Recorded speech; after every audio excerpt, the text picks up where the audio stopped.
إن الحمد لله نحمده ونستعينه ونستغفره ونعوذ بالله من شرور أنفسنا ومن سيئات أعمالنا من يهده الله فلا مضل له ومن يضلل فلا هادي له وأشهد أن لا إله إلا الله وحده لا شريك له وأشهد أن محمدا عبده ورسوله يا أيها الذين آمنوا اتقوا الله حق تقاته ولا تموتن إلا وأنتم مسلمون يا أيها الناس اتقوا ربكم الذي خلقكم من نفس واحدة وخلق منها زوجها وبث منهما رجالا كثيرا ونساء واتقوا الله الذي تساءلون به والأرحام إن الله كان عليكم رقيبا يا أيها الذين آمنوا اتقوا الله وقولوا قولا سديدا يصلح لكم أعمالكم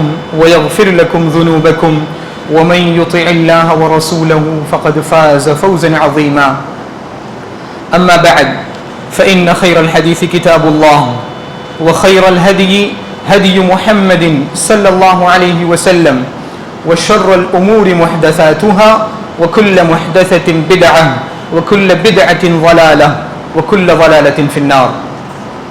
محترم حاضرین جمعہ، دینی ملی اسلامی بھائیوں، پردہ نشی ماؤں اور بہنوں، اللہ رب العالمین کا بے حد شکر و احسان اور فضل و کرم ہے کہ اس نے ہم سب کو اپنی مصروف زندگی میں سے وقت نکال کر اللہ رب العالمین کی عبادت ادا کرنے کے لیے، دین کا علم حاصل کرنے کے لیے اس مسجد میں جمع فرمایا.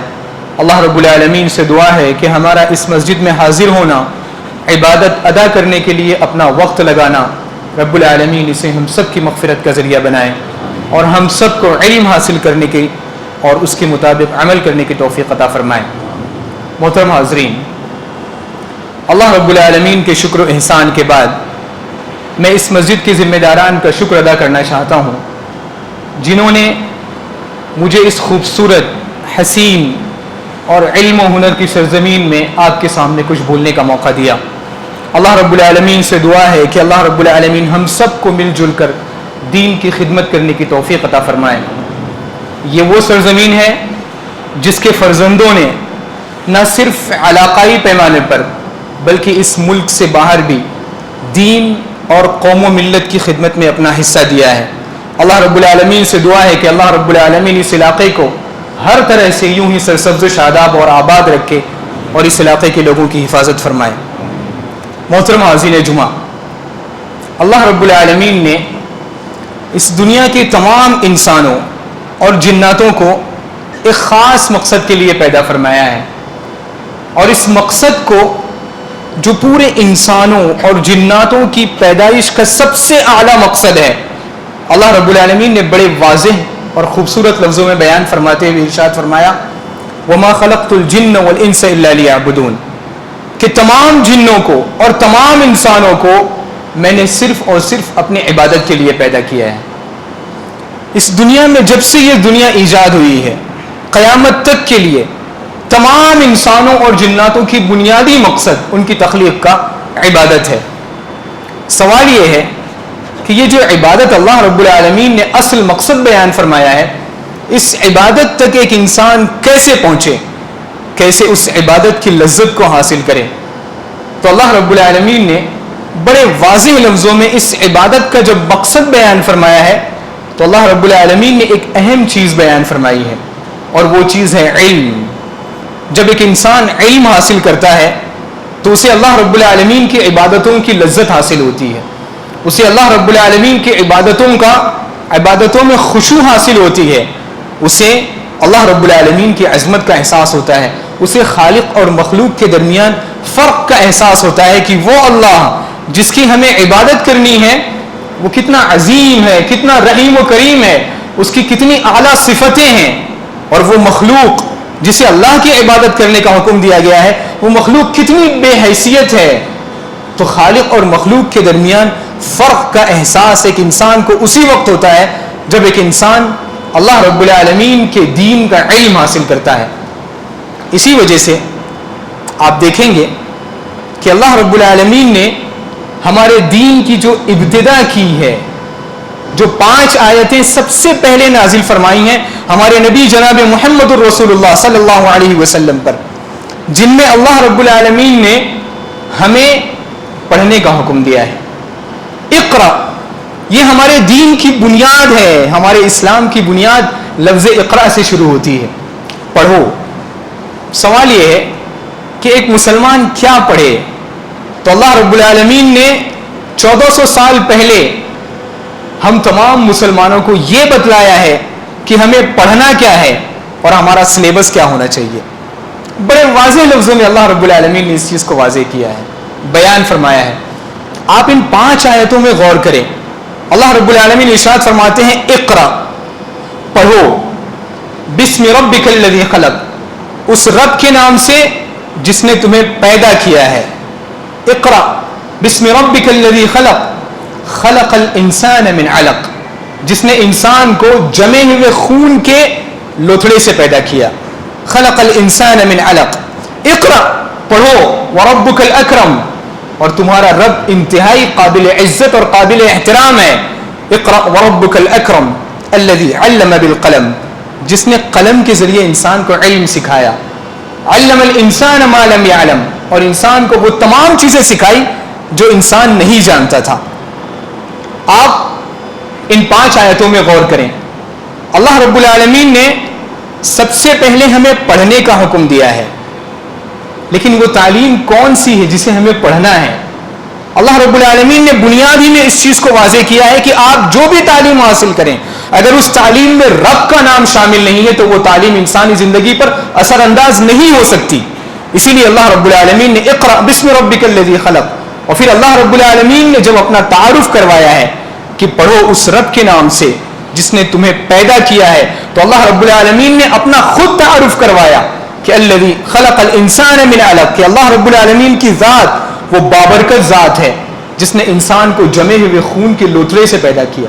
اللہ رب العالمین نے سب سے پہلے اپنا تعارف کروایا اور مخلوق کی حیثیت بتلائی کہ جس کے نام سے ہمیں پڑھنا ہے وہ کتنا عظیم ہے، اور جو مخلوق ہے وہ کتنا حقیر ہے کہ وہ ایک حقیر پانی سے پیدا ہوا ہے۔ پھر آگے اللہ رب العالمین نے دوبارہ رب کا نام استعمال کیا ہے کہ اقرا، پڑھو، وربک الاکرم، تمہارا رب بہت ہی زیادہ قابل احترام ہے۔ پھر انسان کو وسائل تعلیم سکھائے اور انسان کو اس بات کا احساس دلایا کہ اللہ رب العالمین نے جب تمہیں اس دنیا میں پیدا کیا تو تمہیں جاہل پیدا کیا۔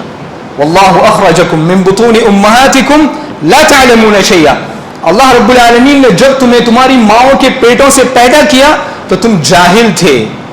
بڑے تعجب کی بات ہے کہ آج ہمارے بعض مسلمان کچھ پیروں اور مرشدوں کے بارے میں یہ عقیدہ رکھتے ہیں کہ وہ ماں کے پیٹ ہی سے حافظ بن کر پیدا ہوئے، وہ ماں کے پیٹ ہی سے عالم بن کر پیدا ہوئے۔ اس سراسر جہالت ہے، قانون فطرت سے ناآگہی کا نتیجہ ہے۔ اللہ رب العالمین نے انسانوں کو جاہل پیدا کیا، پھر اللہ رب العالمین نے انہیں علم سکھایا۔ ان 5 آیتوں میں آپ غور کریں، اللہ رب العالمین نے دین اور دنیا کی تعلیم کو بڑے خوبصورت انداز میں ملا جلا کر بیان کیا ہے، لیکن اس دنیاوی تعلیم کی بنیاد اللہ رب العالمین نے اپنی معرفت پر رکھی ہے۔ اگر ایک انسان اس مسجد سے باہر، آپ کو ایسے بہت سارے لوگ مل جائیں گے جو دنیاوی علوم کے ماہر ہیں، جنہوں نے سمندروں کے نیچے رہنے والی مخلوقات پر تحقیق کی ہے، فضاؤں میں اڑنے والی مخلوقات پر تحقیق کی ہے، فضاؤں کی سواریاں ایجاد کی ہیں، انسانی جسم، انسان کی رگ رگ اور نس نس پر تحقیق کی ہے، لیکن اللہ رب العالمین نے آج سے 1400 سال پہلے جب ان دنیا کے ماہرین کا تعارف کروایا تو اللہ رب العالمین نے بڑے خوبصورت انداز میں ان کی مسکینی کو واضح کرتے ہوئے ارشاد فرمایا یعلمون ظاہرا من الحیات الدنیا وهم عن الآخرۃ هم غافلون۔ یہ تمام دنیا کے جو ماہرین ہیں، یہ دنیا کے ماہرین دنیا کو ظاہری طور سے جانتے ہیں لیکن یہ آخرت سے غافل ہیں۔ اگر ہم مسلمانوں کی تعلیم میں رب کا نام شامل نہیں ہے اور ہم آخرت سے غافل ہیں تو ہمارا وہی حشر ہے جو اس شخص کا حشر ہے جس کے پاس اللہ رب العالمین پر ایمان نہیں ہے۔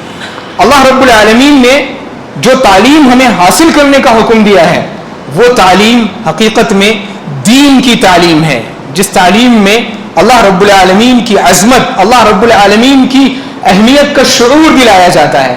اسی لیے اللہ رب العالمین نے اس تعلیم کو حاصل کرنے کی بنیاد پر بہت زیادہ فضائل رکھے ہیں، بڑی اہمیت بتلائی ہے اللہ رب العالمین نے۔ اللہ رب العالمین نے، اللہ کے نبی اللہ رب العالمین قرآن مجید میں ارشاد فرماتے ہیں انما یخشى اللہ من عباده العلماء، کہ حقیقت میں اللہ رب العالمین سے تعظیم کی بنیاد پر جو ڈر انسان کے دل میں پیدا ہوتا ہے، یہ ڈر حقیقت میں صرف اور صرف علماء کے دل میں پیدا ہوتا ہے۔ اگر کوئی بھی عالم آپ کو ایسا نظر آئے معاشرے میں جس کا علم اس کے کردار کے موافق نہیں ہے، تو آپ یہ سمجھ لیں کہ اس کے دل میں اللہ کا تقوی اور اللہ کی عظمت کا احساس نہیں ہے۔ اس نے صرف مدرسوں میں وقت گزارا ہے، لیکن وہ تعلیم جس طرح اس کے کردار پر اثر انداز ہونی چاہیے، وہ لذت، وہ اہمیت، وہ شعور، وہ خشیت اسے حاصل نہیں ہو سکی۔ اسی لیے اللہ رب العالمین نے یہ جو خشیت کو علم سے جوڑا ہے، ایک انسان کو اسی وقت حاصل ہو سکتی ہے جب ایک انسان اللہ رب العالمین کی عظمت کا احساس کرے، اللہ رب العالمین کے اسماء اور صفات پر غور کرے، اور ان تمام چیزوں کو جاننے کے لیے دین کا علم حاصل کرنا ضروری ہے۔ اسی لیے یہ جو دین کا علم ہے، یہ انسان کی عبادتوں کو خوبصورت بناتا ہے، انسان کو احساس دلاتا ہے کہ میں جس کی عبادت کر رہا ہوں وہ کتنا عظیم ہے، انسان کو خود اپنی حیثیت یاد دلاتا ہے، دوسری مخلوقات کی حیثیت یاد دلاتا ہے، اور اس دنیا کو دیکھنے کا نظریہ ایک مسلمان کا تبدیل ہو جاتا ہے جب اس کے اندر دین کا علم حاصل ہوتا ہے۔ اسی لیے اللہ کے نبی صلی اللہ علیہ وسلم ہر فجر کی نماز کے بعد ایک بڑی خوبصورت دعا مانگا کرتے تھے، اللہم انی اسألک علما نافعا ورزقا طیبا وعملا متقبلا، اے اللہ رب العالمین میں تجھ سے علم نافع مانگتا ہوں۔ اور پھر اللہ کے نبی صلی اللہ علیہ وسلم نے فرمایا ورزقا طیبا، اور میں تجھ سے پاکیزہ حلال رزق مانگتا ہوں۔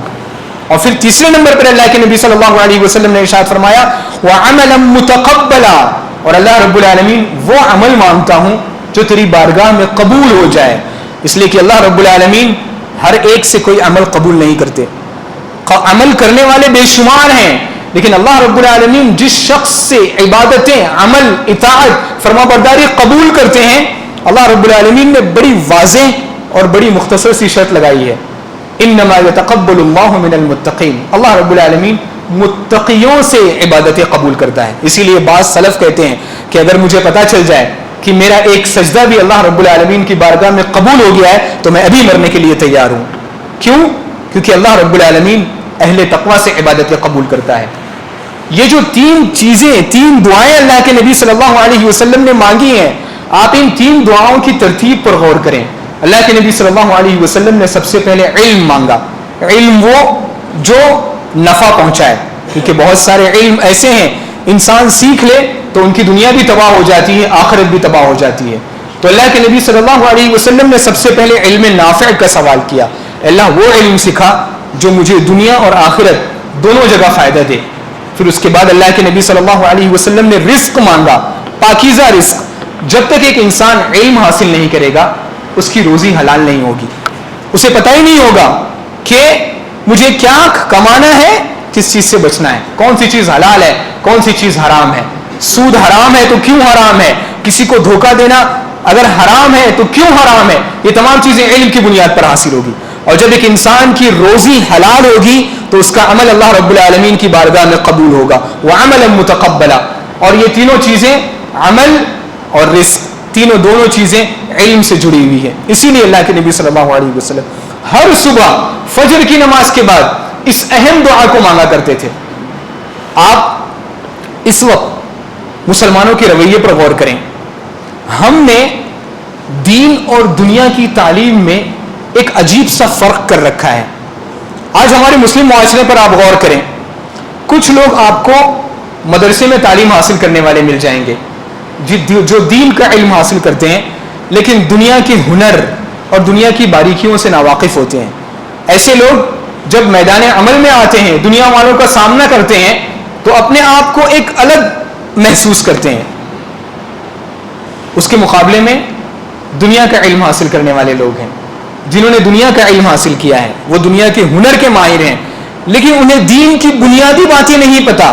انہیں یہ نہیں پتا کہ مجھے اللہ رب العالمین کے سامنے کھڑے ہو کر کون سی دعائیں پڑھنی ہیں، نماز کی ابتدا کیسے کرنی ہے، اختتام کیسے کرنا ہے، اگر میرا باپ مر جائے تو اس کی جنازے کی نماز کیسے ادا کرنی ہے، اور جنازے کی نماز کے بعد مجھے اپنے والدین کو صدقہ اور خیرات پہنچانے، ثواب پہنچانے کے لیے کون کون سے عمل کرنا ہے۔ بڑے افسوس کی بات ہے، یہ جو فرق آیا ہے دین اور دنیا کی تعلیم کا، جب سے اس ملک میں انگریز آئے ہیں تب سے یہ فرق وجود میں آیا ہے۔ انگریزوں کا بہت بڑا مفکر لارڈ میکالے جب وہ انڈیا میں آیا اور انڈیا کے لوگوں کے حالات کا اس نے جائزہ لیا، کیونکہ اس زمانے میں مسلمانوں کا جو ذریعہ تعلیم تھا وہ یا تو عربی تھا اور یا تو فارسی تھا۔ ہمارے پرانے آبا و اجداد آج سے 200 سال پہلے وہ عربی زبان بھی جانتے تھے، وہ فارسی زبان بھی جانتے تھے، لیکن لارڈ میکالے اس نے ہندوستان کو ایک زرخیز زمین دیکھا، اور زرخیز زمین اس لیے دیکھا کیونکہ ان کا جو ملک ہے یورپ، اگر آپ دیکھیں گے تو حقیقت میں یہ ایک فقیر ملک ہے جہاں ہمیشہ بارشیں ہوتی ہیں، کھیتی باڑیاں نہیں ہوتی، ہر چیز کے لیے وہ دوسروں کے محتاج ہیں۔ تو ہندوستان کو وہ ایک غلے کی نظر سے دیکھتے تھے کہ ہماری زندگی گزارنے کی جو بھی ضرورتیں ہیں وہ ہندوستان سے پوری ہوں۔ تو انہوں نے ہندوستان کے مسلمانوں کے لیے تعلیمی نظام پورا تبدیل کر دیا، اور ان کا سب سے اہم نظریہ یہ تھا کہ ہم ایک ایسا نظام تعلیم اس ملک میں لانا چاہتے ہیں کہ جسے پڑھنے کے بعد ایک ایسی نسل وجود میں آئے جس کی رنگ، جس کا نسل، جس کا چہرہ ہندوستانی ہو، لیکن اس کی سوچ، اس کا طرز، اس کی ثقافت، اس کا کلچر یہ پورا انگریزوں کا ہو۔ وہ سوچے تو ان کے نقطۂ نظر سے سوچے، وہ دین اور دنیا کو الگ کر کے سوچے، وہی تعلیم حاصل کرے جو اسے دنیاوی لحاظ سے فائدہ مند ہو۔ اسی لیے انہوں نے ڈگریوں کو روزی روٹی سے جوڑ دیا۔ یہاں ہمارے مدارس پیچھے رہ گئے۔ سوال یہ ہے کہ ان تمام چیزوں میں اسلام ہمیں کیا سکھاتا ہے؟ اسلام ہمیں کس چیز کی تعلیم دیتا ہے؟ اسلام نے بڑے واضح لفظوں میں دین اور دنیا کی تعلیم میں کہیں فرق نہیں کیا ہے۔ اللہ کے نبی صلی اللہ علیہ وسلم کے زمانے میں ہم دیکھیں، اللہ کے نبی صلی اللہ علیہ وسلم نے صحابہ اکرام کو دین کا بنیادی علم سکھایا۔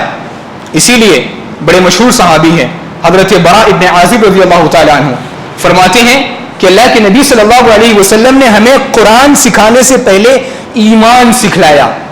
جب ہمارا ایمان مضبوط ہو گیا تو اللہ کے نبی صلی اللہ علیہ وسلم نے ہمیں قرآن پڑھنا سکھایا۔ نتیجہ کیا نکلا؟ نتیجہ یہ نکلا کہ قرآن پڑھنے کے بعد ہمارے ایمان اور ہمارے اعمال میں اضافہ ہوا۔ جب ایک انسان ایمانی نقطۂ نظر سے قرآن مجید کی تلاوت کرتا ہے اس کے دل میں خشوع اور خضوع پیدا ہوتا ہے۔ سب سے پہلے ایمان، اس کے بعد دینی تعلیم کی ابتدا، سب سے پہلے اللہ رب العالمین کی عظمت کا احساس، سب سے پہلے اللہ رب العالمین کی خشیت کا احساس، پھر اس کے بعد دینی تعلیم کی ابتدا۔ یہی وجہ ہے کہ آپ سلف صالحین کی زندگی میں دیکھیں گے وہ کتنے خوبصورت انداز میں اپنے بچوں کو بچپن ہی سے دینی تعلیم حاصل کرواتے تھے۔ اللہ کے نبی صلی اللہ علیہ وسلم نے ارشاد فرمایا ہے کہ جب بچہ 7 سال کا ہو جائے تو اسے نماز کی تلقین کرو، دین سکھاؤ، اسے ایمان سکھاؤ۔ 10 سال کا ہو جائے تو اسے بطور سزا چھوٹا موٹا مارو کہ وہ نماز نہیں پڑھتا ہے، اس لیے کہ یہی امر سیکھنے کی ہوتی ہے۔ صحابہ اکرام کی زندگی میں آپ دیکھیں، ہمارے صحابہ اکرام ان بچوں کو جو بھوک برداشت کر سکتے ہیں انہیں نفل ایام میں عاشورے وغیرہ کا روزہ رکھوایا کرتے تھے، اور اگر وہ روزہ نہیں رکھ سکتے تھے تو اگر وہ بھوک کے مارے کھانا مانگتے تھے تو انہیں کھلونا دیتے تھے کہ بچہ بہل جائے، اور اس وقت تک انتظار کرواتے تھے جب تک کہ افطاری کا وقت نہیں ہوتا تھا۔ ہمارے سلف صالحین اس چیز کا اہتمام کیا کرتے تھے کہ سب سے پہلے بچے کو دین سکھلایا جائے۔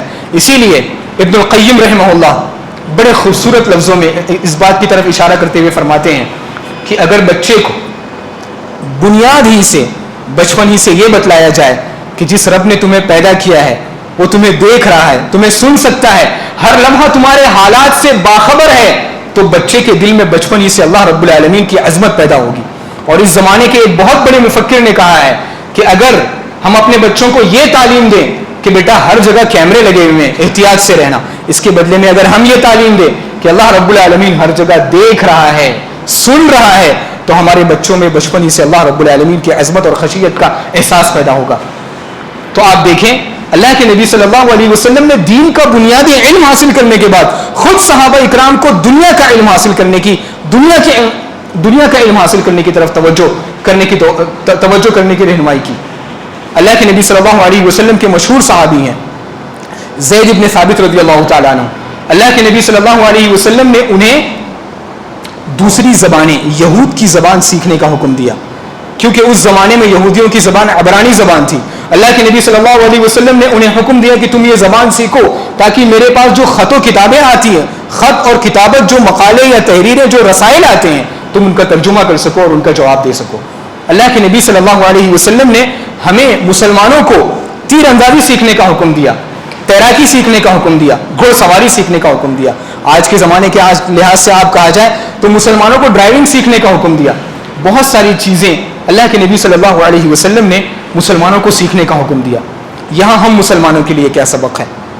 یہاں ہمارے لیے سبق ہے کہ اسلام نے ہمیں کہیں اس چیز سے نہیں روکا ہے کہ ہم اپنے بچوں کو ڈاکٹر نہ بنائیں، اپنے بچوں کو انجینئر نہ بنائیں، اپنے بچوں کو دنیاوی علوم کا ماہر نہ بنائیں. ہرگز نہیں، اسلام نے کہیں اس چیز سے نہیں روکا.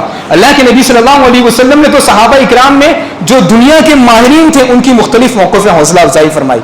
جب مسجد نبوی کی کنسٹرکشن کا وقت آیا تو ایک صحابی تھے طلق بن علی رضی اللہ تعالی عنہ، وہ ریاض کے علاقے کے رہنے والے تھے. اگر آپ سعودی عرب کو جانتے ہیں، سعودی عرب کا جغرافیہ جانتے ہیں، تو آپ کو یہ چیز پتا ہوگی کہ مکہ ایک پہاڑی علاقہ ہے اور مدینہ کھیتی باڑی کا علاقہ ہے. لیکن ریاض یہ تینوں چیزیں مکس ہیں اس کے اندر. وہاں پہاڑیاں بھی ہیں، کھیتی باڑیاں بھی ہیں اور ریتیلی زمین بھی ہے. تو وہاں کے لوگ گھر بنانے میں بڑے ماہر تھے. تو طلق بن علی رضی اللہ تعالی عنہ جب اللہ کے نبی صلی اللہ علیہ وسلم کے پاس آئے تو وہ مٹی کی اینٹیں بنانے میں بڑے ماہر تھے. اللہ کے نبی صلی اللہ علیہ وسلم نے اشارہ کیا صحابہ اکرام کو کہ ان کو مٹی گوندھ کے دو، یہ بڑا اچھا اینٹیں بناتا ہے. اللہ کے نبی صلی اللہ علیہ وسلم نے حوصلہ افزائی کی ان صحابہ اکرام کی جو اپنے اپنے فن میں ماہر تھے. لیکن سوال یہ ہے کہ وہ صحابہ اکرام کس طرح کے تھے؟ یہ بنیادی فرق ہمیں سمجھنا ضروری ہے. اگر ہم اپنے مسلمان بھائیوں کو، اپنے مسلمان بچوں کو انجینئر بنا رہے ہیں، ڈاکٹر بنا رہے ہیں، ہمیں بالکل بنانا چاہیے، لیکن انہیں اس بات کا احساس دلانا چاہیے کہ بیٹا آپ انجینئر بن رہے ہو، لیکن آپ اس دنیا میں غور کرو. یہ زمین، یہ وسیع اور اس کائنات، یہ سمندر، یہ فضائیں جو اللہ رب العالمین نے پیدا کی ہے، یہ اللہ رب العالمین کی مخلوق اگر آپ کو اللہ رب العالمین تک، خالق تک پہنچانے کا ذریعہ نہیں بن سکتی تو آپ کے علم کا کوئی فائدہ نہیں ہے. ان مخلوقات میں غور کیا جائے.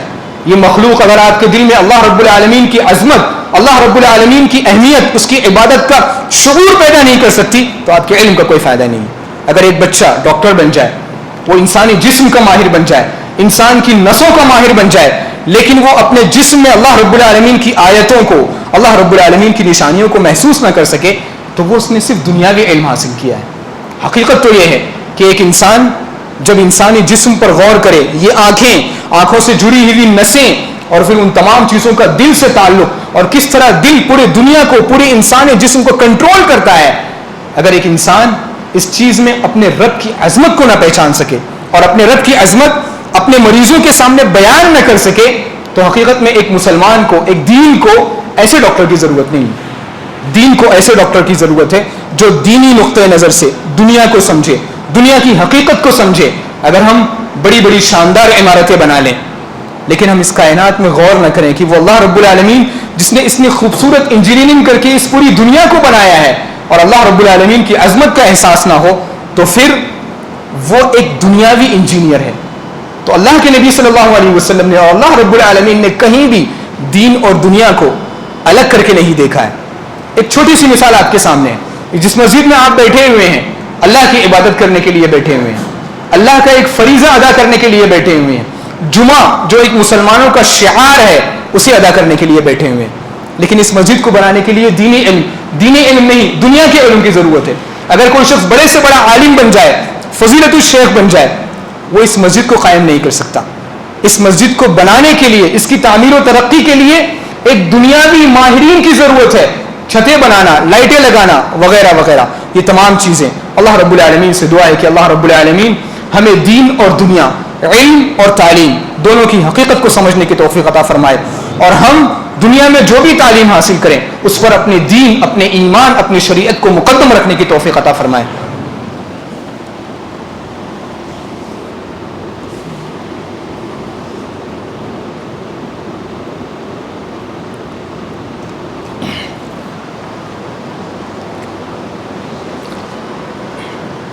محترم حاضرین جمعہ، علماء نے دین کی تعلیم کی دو قسمیں بیان فرمائی ہیں، اور یہ دونوں قسمیں جاننا بڑا ضروری ہے، ہر مسلمان کے لیے بڑا اہم ہے۔ علم کی ایک قسم وہ ہے جو ہر مسلمان پر حاصل کرنا واجب ہے، ہر مسلمان پر، چاہے وہ بچہ ہو، جوان ہو، بوڑھا ہو، گاؤں میں رہتا ہو، دیہاتوں میں رہتا ہو، کوئی بھی اس کا فن ہو، کوئی بھی اس کا فن ہو، وہ کسی بھی جین کا ماہر ہو، اللہ رب العالمین کے سامنے وہ کھڑے ہو کر یہ عذر نہیں پیش کر سکتا کہ اللہ رب العالمین میں تو دنیا کمانے میں بڑا مصروف تھا یا مجھے یہ چیزیں پتہ ہی نہیں چلی۔ وہ دین کا علم ہے جس کے ذریعے انسان کی عبادتیں درست ہو، انسان کو پتہ ہو کہ مجھے نماز کیسے ادا کرنی ہے، روزہ کیسے رکھنا ہے، حج کیسے ادا کرنا ہے، حلال کیا ہے، حرام کیا ہے، سود حرام ہے تو کیوں حرام ہے، یہ تمام کی تمام چیزیں ہر انسان کو علم حاصل کرنا ضروری ہے۔ ہم میں سے ہر شخص اپنا جائزہ لے کہ وہ اس نے اس بنیادی علم کو کس مرتبے تک حاصل کیا ہے۔ اگر آپ نے یہ علم حاصل نہیں کیا تو علماء کی کمی نہیں ہے، اس میں علماء کا قصور نہیں ہے، اس میں آپ کا قصور ہے۔ کل آپ سے پوچھا جائے گا آپ نے کوشش کیوں نہیں کی۔ یہ علم حاصل کرنا ہر شخص پر ضروری، ہر شخص پر ضروری ہے، ہر والد پر ضروری ہے کہ وہ اپنے بچوں کو دین کا علم سکھائے۔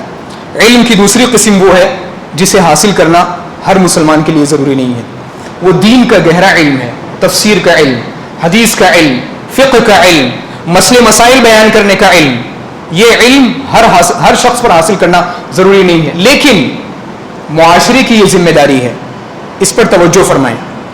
معاشرے کی یہ ذمہ داری ہے کہ معاشرہ اپنے درمیان سے چند ایسے بچوں کو، چند ایسے افراد کو تیار کرے جو دین کا گہرا علم حاصل کریں۔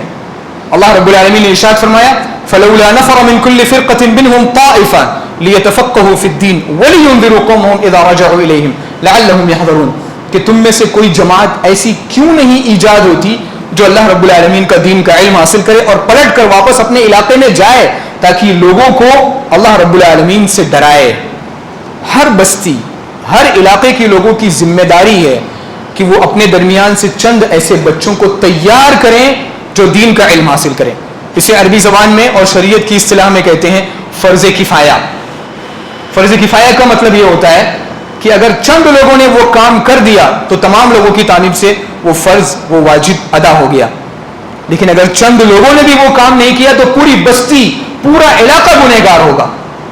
اور آپ بڑے خوش نصیب ہیں کہ آپ کے بزرگوں نے علم کی اہمیت کا احساس کرتے ہوئے، دین کی غیرت کا احساس کرتے ہوئے اور توحید کی اہمیت کا احساس کرتے ہوئے اس علاقے میں ایک انتہائی شاندار مسجد تعمیر کروا دی، اور ہمارے ان بزرگوں کو یاد کیے جنہوں نے اپنی بصیرت افروز نگاہوں سے اس علاقے میں دین کی تعلیم کا ایک بڑا مدرسہ بھی قائم فرمایا۔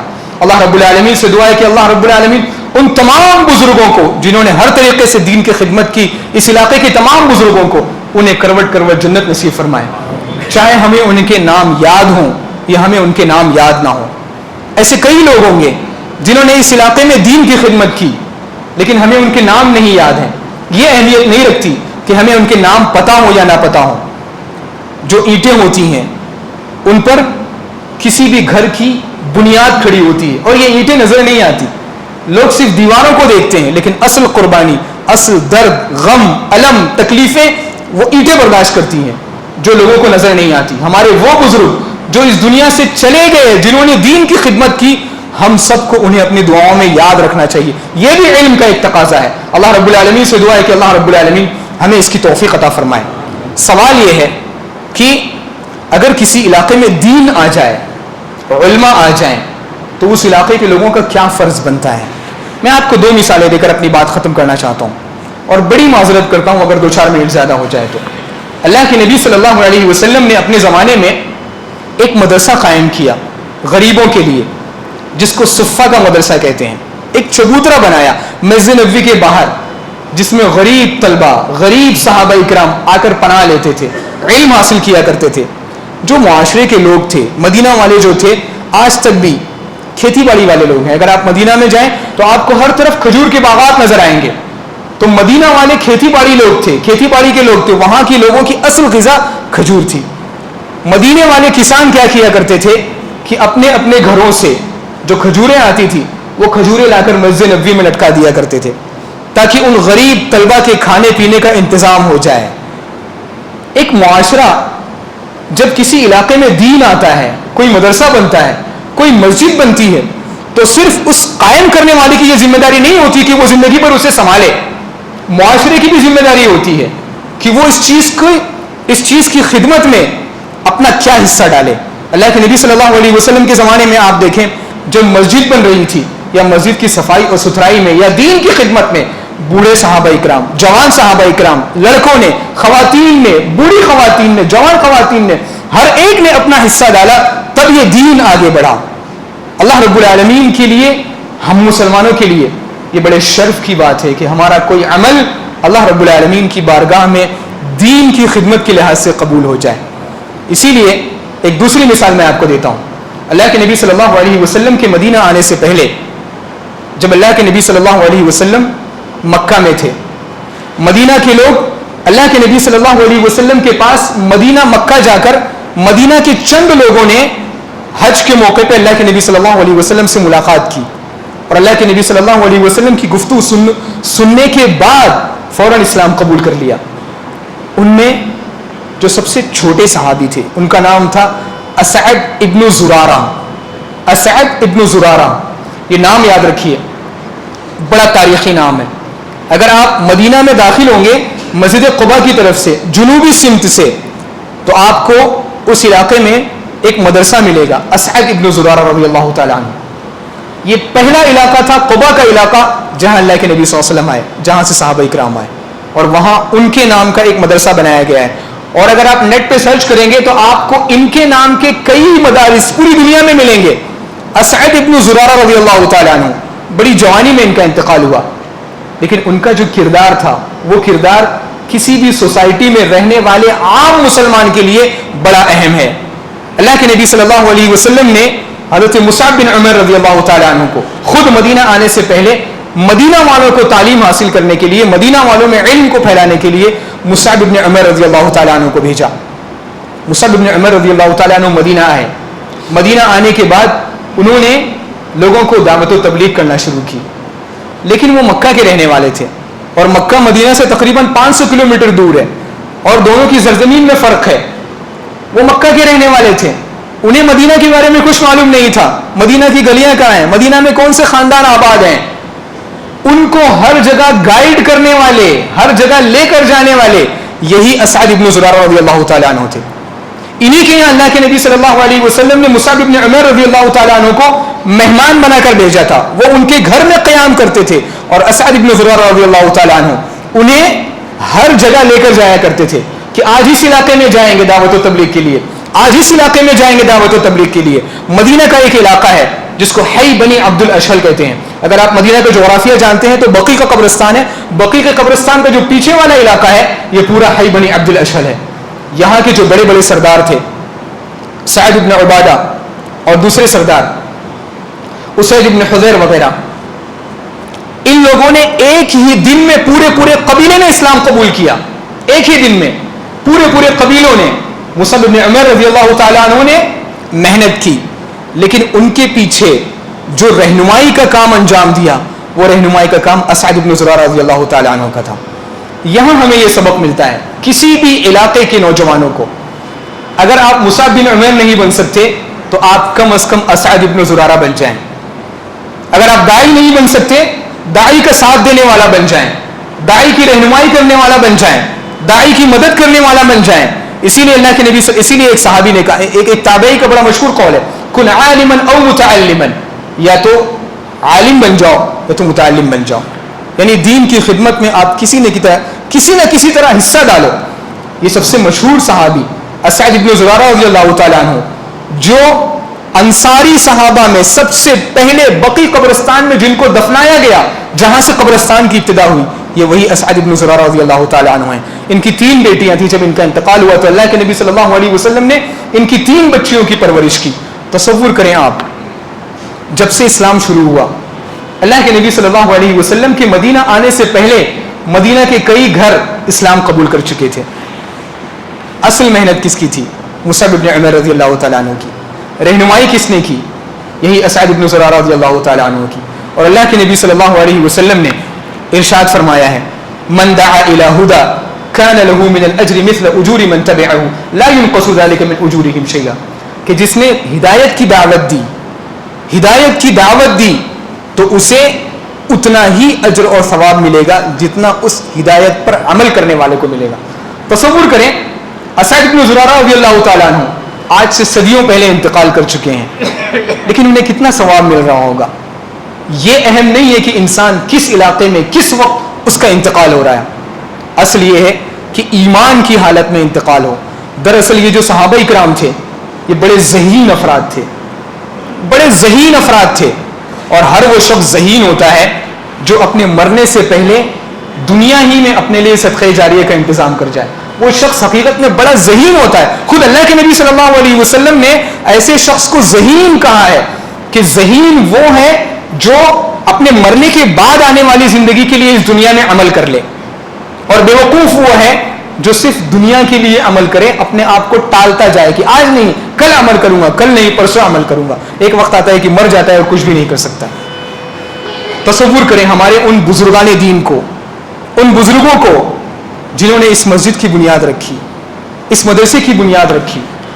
کسی علاقے میں مسجد ہونا, کسی علاقے میں مدرسہ ہونا, یہ اس سرزمین کے لیے بڑے شرف کی بات ہوتی ہے.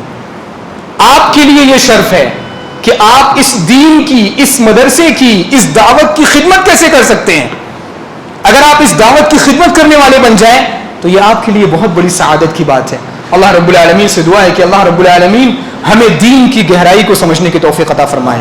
رب العالمین ہمیں دینی تعلیم کی اہمیت کو سمجھنے کی توفیق عطا فرمائے. رب العالمین ہمیں دنیاوی تعلیم کو اس کا جائز مقام دینے کی توفیق عطا فرمائے. رب العالمین ہمیں دنیاوی تعلیم کی حیثیت کو سمجھنے کی توفیق عطا فرمائے. رب العالمین ہم سب کی مغفرت فرما. رب العالمین ہمارے وہ بزرگ جنہوں نے اس علاقے میں دین کی خدمت کی ہے, رب العالمین انہیں کروٹ کروٹ جنت نصیب فرما. رب العالمین ان کی قبروں کو نور سے بھر دے. رب العالمین ہمارے بہت سارے مسلمان بھائی قرض خواہ ہیں, رب العالمین ان کے قرضے کو ادا کرنے کا غیب سے انتظام فرما. رب العالمین ہمارے بہت سارے مسلمان بھائی نیک اور صالح اولاد کے لیے ترس رہے ہیں, رب العالمین انہیں نیک اور صالح اولاد عطا فرما. رب العالمین ہمارے بہت سارے مسلمان بھائی نیک اور صالح جوڑے کی تلاش میں ہیں, رب العالمین انہیں نیک اور صالح جوڑا عطا فرما. رب العالمین اس مسجد کی حفاظت فرما.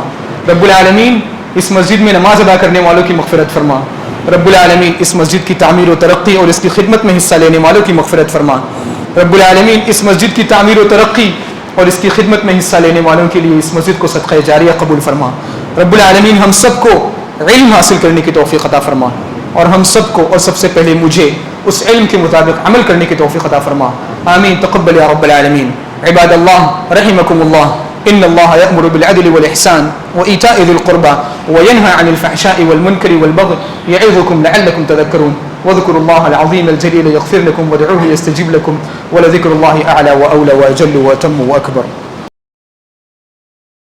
آپ جو ہمارے سامنے بہت سارے اسٹال دیکھ رہے ہیں, یہ حقیقت میں دینی مراکز کے ہیں جس میں قال اللہ اور قال رسول کی صدائیں بلند ہوتی ہیں, اور انہی مکاتب سے, انہی مدارس سے, انہی شعبہ جات سے توحید و سنت کا پیغام لوگوں میں عام کیا جا رہا ہے.